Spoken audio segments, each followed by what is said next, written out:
मेरे प्रिय पशु सेवकों, पशु सेवक प्रगति केंद्र में आपका स्वागत है। आज हम आपको पशुपालन डेयरी लोन योजना 2024 के बारे में बताएंगे। नमस्कार दोस्तों, अगर आप डेयरी का व्यवसाय करना चाहते हो, पशुपालन का व्यवसाय करना चाहते हो तो आपको 10 लाख रुपए तक का लोन है वो मिल सकता है। डेयरी का व्यवसाय करने के लिए अगर आप गाय या भैंस खरीदना चाहते हो तो आप 10 लाख रुपए तक लोन है वो प्राप्त कर सकते हो। अगर आप डेयरी के लिए लोन लेते हो तो आपको किसी गारंटर की जरूरत नहीं होती, बिना गारंटर के आपको सीधा लोन मिल जाता है और 50% तक आपको सब्सिडी है वो मिल सकती है।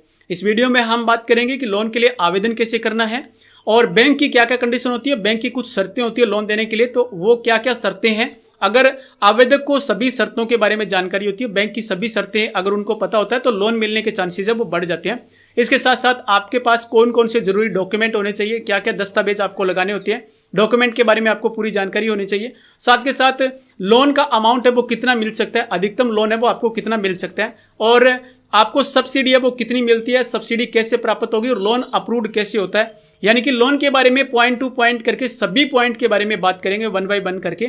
आपके लिए एक बहुत जरूरी वीडियो होगा। अगर आप पशुपालन का व्यवसाय करना चाहते हो, डेयरी का उद्योग स्थापित करना चाहते हो तो आपके लिए इंपॉर्टेंट वीडियो है। इस वीडियो को आप पूरा वॉच करें और चैनल को आपने सब्सक्राइब नहीं किया तो चैनल को आप सब्सक्राइब कर लीजिए। तो लोन आपको कितना मिलता है, लोन का जो अमाउंट है वो पशुओं पे डिपेंड करता है कि आप कितने पशु खरीद रहे हो, यानी कि गाय या भैंस है वो कितनी खरीद रहे हो। भैंस के लिए आपको 80,000 रुपए का लोन मिलता है, 80,000 रुपए प्रति भैंस के हिसाब से। मान लीजिए आप 5 भैंस खरीद रहे हो तो आपको 4 लाख रुपए तक का लोन है वो मिल सकता है। इसी प्रकार से गाय के लिए आपको 60,000 रुपए प्रति गाय के हिसाब से लोन मिलता है। अगर आप 5 गाय खरीद रहे हो या इससे अधिक खरीद रहे हो तो उसके अकॉर्डिंग मिलता है। अगर 5 गाय खरीद रहे हो तो आपको 3 लाख रुपए तक का लोन है वो मिल सकता है। तो आप कितने पशु खरीद रहे हो उस पर लोन मिलता है। अगर आप शेड वगैरह लगाने के लिए लोन लेते हो, अगर पशुओं का शेड लगाना चाहते हो तो उसके लिए भी आपको लोन मिलता है। शेड का लोन है वो डिपेंड करता है इनवॉइस पे, कोटेशन पे डिपेंड करता है कि आपका कोटेशन कितने का है, इनवॉइस कितने का है, बिल कितने का है, उस पे डिपेंड करता है आपको कितना लोन मिलेगा। ठीक है, अब बात करते हैं शर्त के बारे में। बैंक की क्या क्या कंडीशन होती है, बैंक की क्या क्या शर्तें हैं लोन देने के लिए, ये आपको ध्यान से नोट कर लेना है। अगर इसके बारे में आपको कंप्लीट जानकारी होगी तो आपका लोन है वो 100% अप्रूव्ड हो जाएगा। अगर आप सभी शर्तें कंप्लीट करते हो तो आपका लोन अप्रूव्ड होने के चांसेस बढ़ जाते हैं। तो सबसे पहले आपके पास भूमि होना चाहिए। बैंक ये देखता है कि पशु रखने के लिए, शेड वगैरह बनाने के लिए आपके पास भूमि है या नहीं, तो आपके पास भूमि होना चाहिए। अगर आपके पास खुद की भूमि है तो आपको रजिस्ट्री साथ में लगानी होती है। जब आप फाइल आवेदन करोगे तो उसमें आपको रजिस्ट्री की कॉपी है वो साथ में लगानी होती है। अगर आपके पास आपकी खुद की भूमि नहीं है, खुद की जमीन नहीं है, फिर भी आप व्यवसाय करने के लिए अप्लाई कर सकते हो। अगर आपके पास भूमि नहीं है शेड बनाने के लिए तो आप लीज पे भूमि ले सकते हो। आपको लीज डीड है वो रजिस्टर्ड करवानी होगी और यहाँ पे आपको ध्यान रखना है, अगर आप लीज डीड बनवा रहे हो, रजिस्टर्ड करवा रहे हो तो 10 से 11 साल, कम से कम 10 या 11 साल की आपकी लीज डीड है वो होनी चाहिए। इसके बाद बैंक है वो आपका सिविल स्कोर देखता है कि आपका सिविल स्कोर कितना है। सिविल स्कोर से मतलब है कि किसी किसान ने अगर पहले से क्रेडिट लिया हुआ है, किसी बैंक से लोन लिया हुआ है, किसी उधार लिया है और वो उधार अगर उन्होंने टाइम पे चुका दिया तो उनका सिविल स्कोर है वो अच्छा होता है। अगर मान लीजिए आपने कोई क्रेडिट कार्ड वगैरह पे कोई लोन लिया है, उसकी किस्त वगैरह आपने नहीं दी है तो आपका सिविल स्कोर है वो कम होगा। ऐसी कंडीशन में आपको लोन मिलने में प्रॉब्लम आ सकती है। लेकिन आपका सिविल स्कोर अगर 500, 600 इसके आसपास होता है या इससे ज्यादा होता है तो आपको लोन है वो जल्दी मिल जाता है। 100% आपका लोन है वो बैंक अप्रूव कर देता है।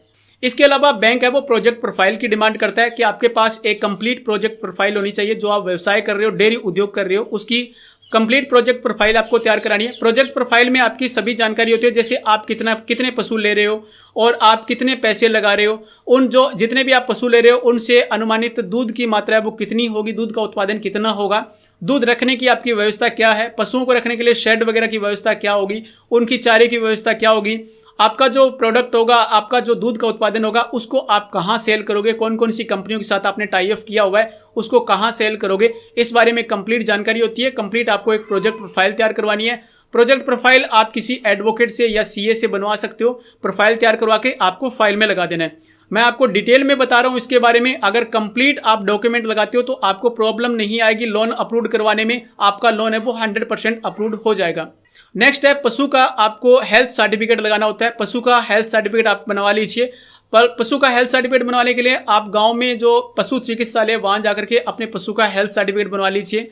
इसके साथ साथ आपको पशु का इंश्योरेंस करवाना है, बीमा करवाना है। बीमे की कॉपी आपको साथ में लगानी होती है।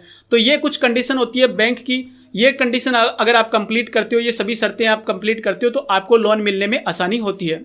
लोन लेने के लिए जरूरी डॉक्यूमेंट क्या क्या है? लोन लेने के लिए जरूरी डॉक्यूमेंट मैं आपको वन बाय वन करके सभी डॉक्यूमेंट की जानकारी है वो बता देता हूं। मैं पूरी पूछताछ करने के बाद ये वीडियो बना रहा हूं, ये जानकारी आपके साथ शेयर कर रहा हूं ताकि आपको सही जानकारी है वो मिल सके, ज्यादा से ज्यादा सही जानकारी है वो मिल सके। तो डॉक्यूमेंट आप वन बाय वन करके नोट कर लीजिए। सबसे पहले डॉक्यूमेंट होता है आपकी केवाईसी के बारे में। केवाईसी के रिगार्डिंग डॉक्यूमेंट में आप अपना आइडेंटिटी प्रूफ, आपका रेजिडेंट प्रूफ लगाना होता है और आपकी फोटो लगानी होती है। आइडेंटिटी प्रूफ में आप अपना आधार कार्ड लगा सकते हो, वोटर कार्ड, आधार कार्ड लगा सकते हो। रेजिडेंट प्रूफ में आप अपना Aadhaar card, voter card, ration card, ये कोई डॉक्यूमेंट है वो लगा सकते हो। साथ में आपको पैन कार्ड लगाना होता है और आपकी फोटो है, पासपोर्ट साइज फोटो लगानी होती है। इसके बाद आपको प्रोजेक्ट प्रोफाइल लगानी होती है। जैसे मैंने आपको बताया कि प्रोजेक्ट प्रोफाइल है वो आप बनवा लीजिए सीए से या फिर किसी एडवोकेट से।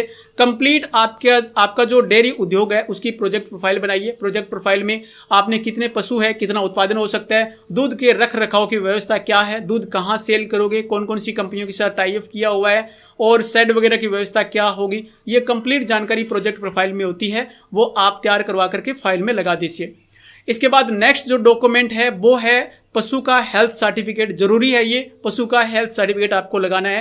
हेल्थ सर्टिफिकेट आप चिकित्सालय से बनवा सकते हो, पशु चिकित्सालय से आप हेल्थ सर्टिफिकेट बनवा लीजिए। इसके साथ साथ आपको बीमा लगाना होता है, पशु का बीमा करवा लीजिए और बीमा आपको साथ में लगाना होता है। नेक्स्ट डॉक्यूमेंट है वो है ट्रेनिंग सर्टिफिकेट के बारे में। आपका ट्रेनिंग सर्टिफिकेट आपको साथ में लगाना होता है। जब भी आप अप्लाई करते हो डेयरी लोन के लिए तो आपको एक ट्रेनिंग लेनी होती है, 5 से 7 दिन की आपकी ट्रेनिंग होती है। ट्रेनिंग में आपको सिखाया जाता है कि पशु का रख रखाव है वो कैसे करना है, उनमें वैक्सीनेशन कब करनी है, कौन कौन सी फीड आप उनको दे सकते हो, चारा आपको किस तरह का चारा आप देना होता है आपको।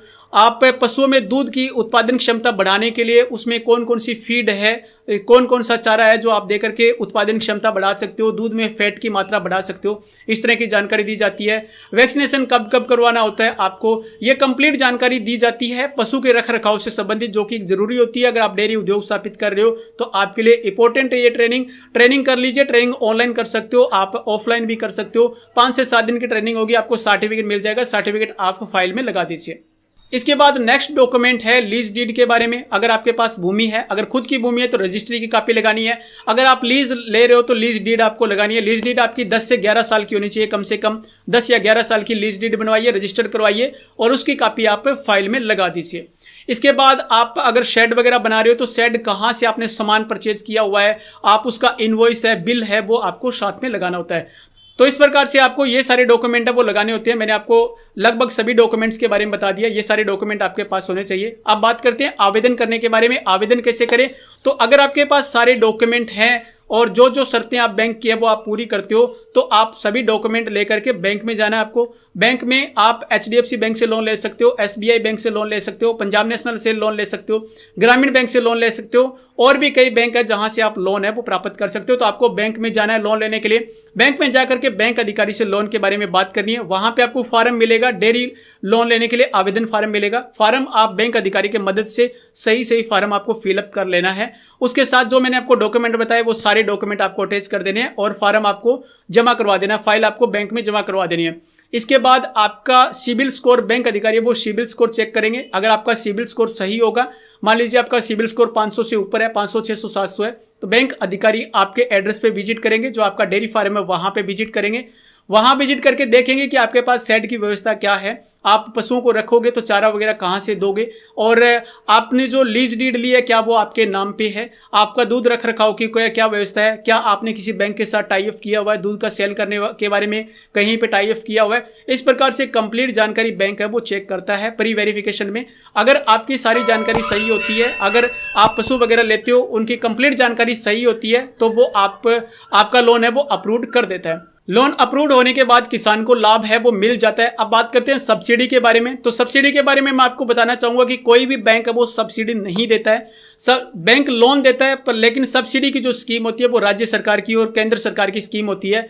राज्य सरकारें और केंद्र सरकारें हैं वो टाइम पे अलग अलग स्कीमें वो चलाती रहती है, उनके अकॉर्डिंग आपको सब्सिडी मिलती है।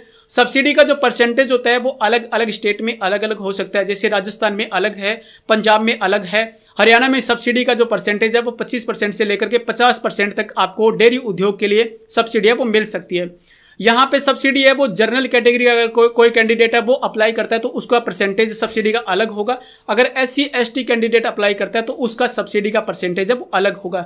लगभग आपको 50% तक की सब्सिडी है वो मिल सकती है। मान लीजिए आपको 50% की सब्सिडी मिलती है, आप 4 लाख का लोन लेते हो तो आपका 2 लाख का लोन है वो माफ हो जाता है, यानी कि 2 लाख रुपए आपके वापिस हो जाते हैं। तो इस प्रकार से आप लोन ले सकते हो। मैंने आपको